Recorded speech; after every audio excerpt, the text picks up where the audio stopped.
اگر کوئی شخص نبوت کا دعویٰ کرے اور ہاتھ کی صفائی سے کوئی شعبدہ دکھائے تو وہ معجزہ نہیں ہے۔ معجزہ ہونے کے لیے چند شرائط ہیں۔ نمبر 1، وہ کام خلاف عادت ہو، قوانین فطرت کو توڑنے والا ہو۔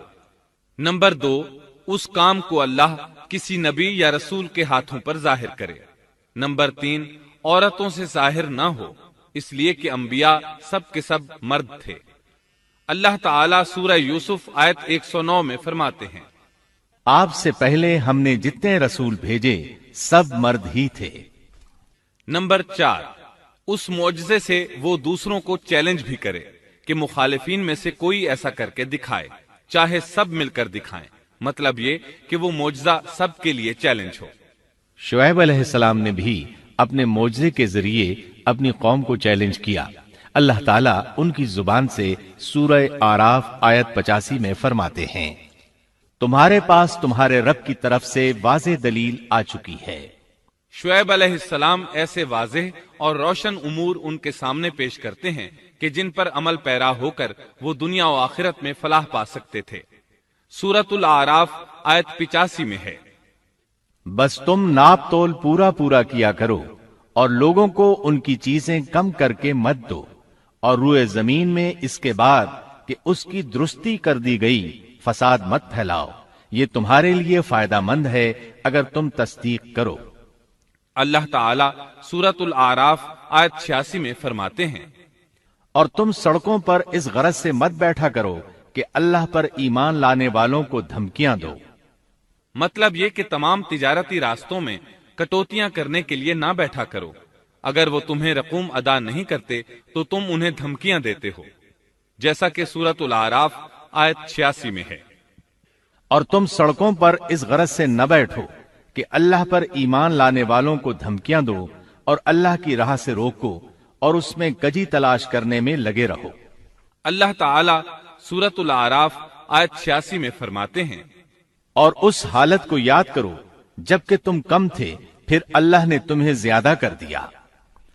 ان کی تعداد بالکل تھوڑی سی تھی، اللہ نے بڑی تیزی سے ان کی تعداد میں اضافہ کر دیا، لیکن جب انہوں نے شعیب علیہ السلام کی بات کو نہ مانا تو ان کا انجام کیا ہوا؟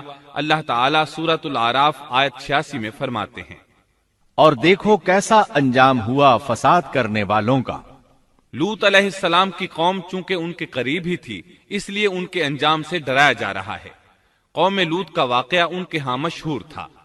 شعیب علیہ السلام کی دعوت کا تذکرہ سورہ ہود آیت 88 میں ہے کہ شعیب علیہ السلام نے اپنی قوم کو مخاطب کر کے فرمایا، میرا ارادہ تو اپنی طاقت بھر اصلاح کرنے ہی کا ہے۔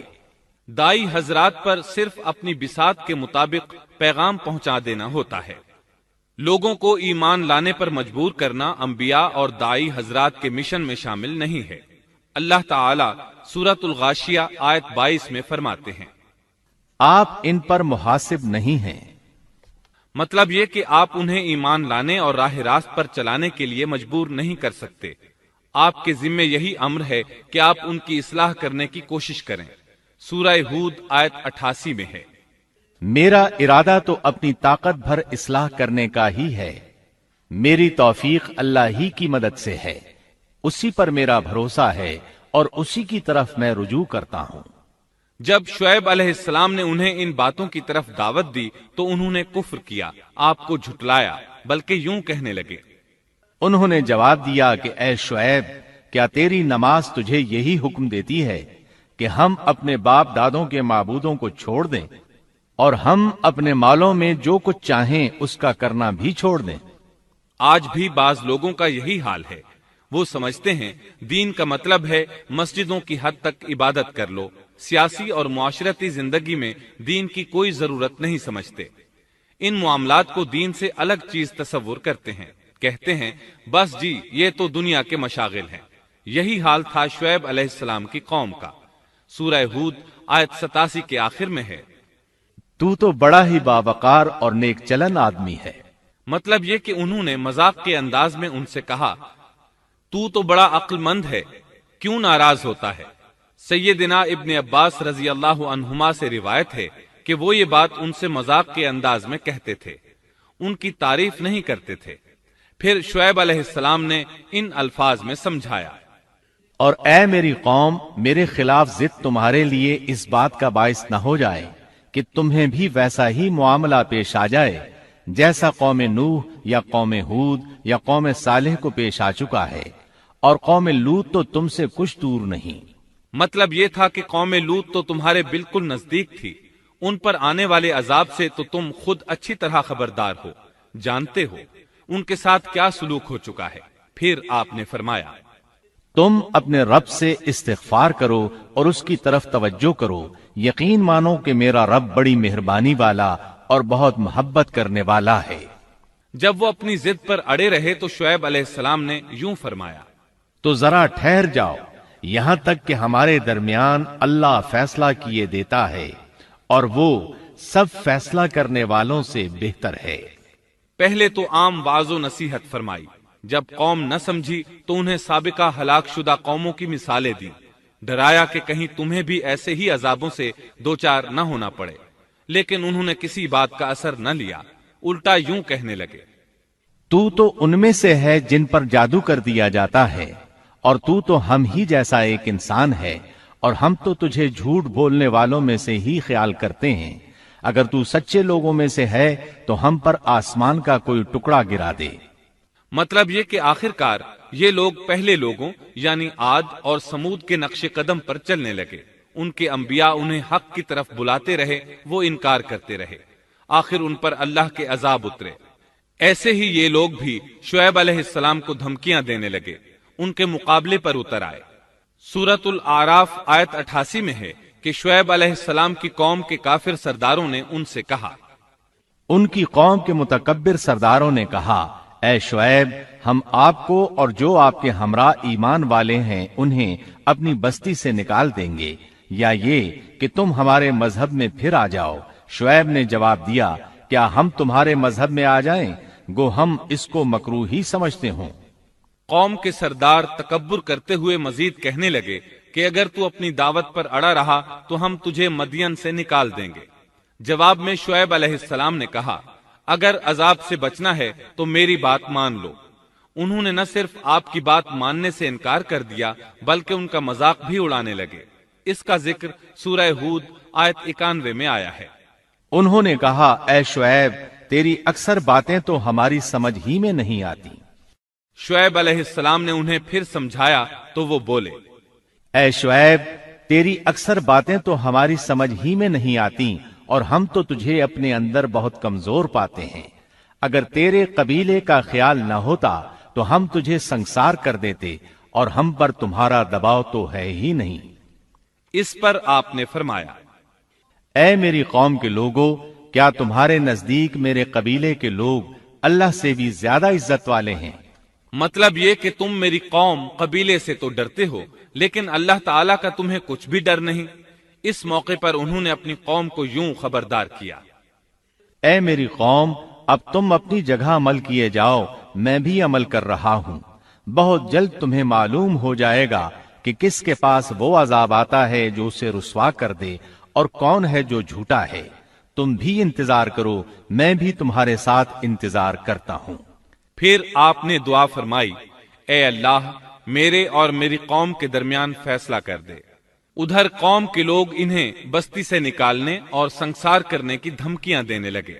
آپ کی دعا کے الفاظ سورہ اعراف آیت 89 میں آئے ہیں، اے ہمارے پروردگار، ہمارے اور ہماری قوم کے درمیان حق کے موافق فیصلہ کر دے، اور تو سب سے اچھا فیصلہ کرنے والا ہے۔ آخرکار فیصلے کی گھڑی آ پہنچی۔ اللہ تعالیٰ نے سیدنا شعیب علیہ السلام اور ان پر ایمان لانے والوں کو نجات عطا فرمائی، اور ان کی قوم پر عجیب و غریب عذاب نازل ہونا شروع ہوا، اور عذاب صرف ایک ہی قسم کا نہیں تھا، کئی نوعیتوں اور شکلوں میں آیا۔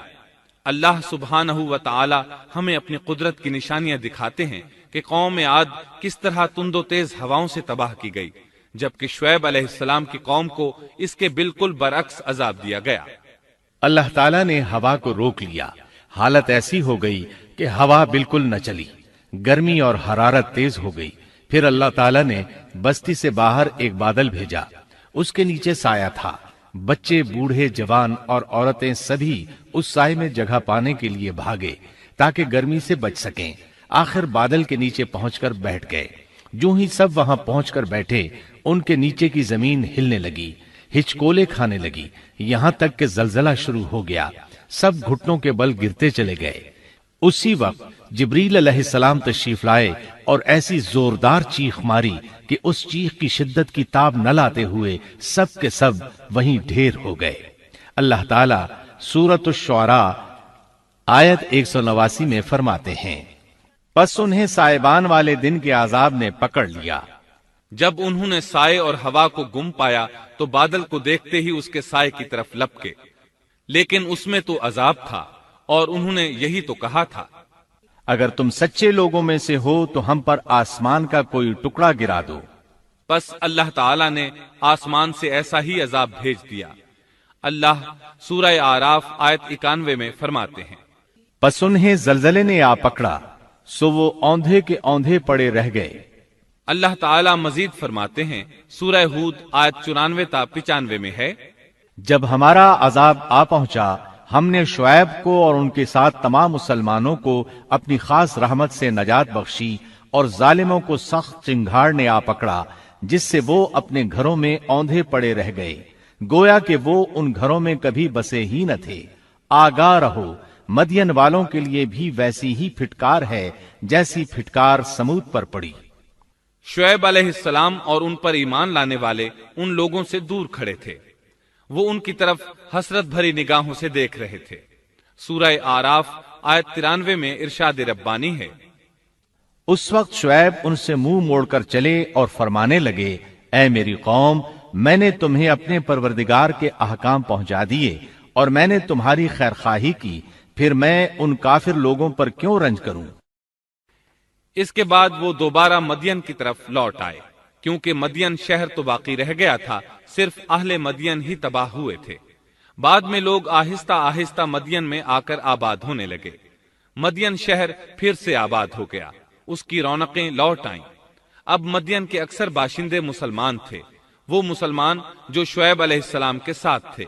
وہ اور دوسرے علاقوں سے آنے والے کفار اب اس شہر کے باشندے تھے، اور یہی وہ مدین شہر تھا جس میں سیدنا موسیٰ علیہ السلام تشریف لائے تھے۔ شعیب علیہ السلام کا قصہ اپنے اختتام کو پہنچا۔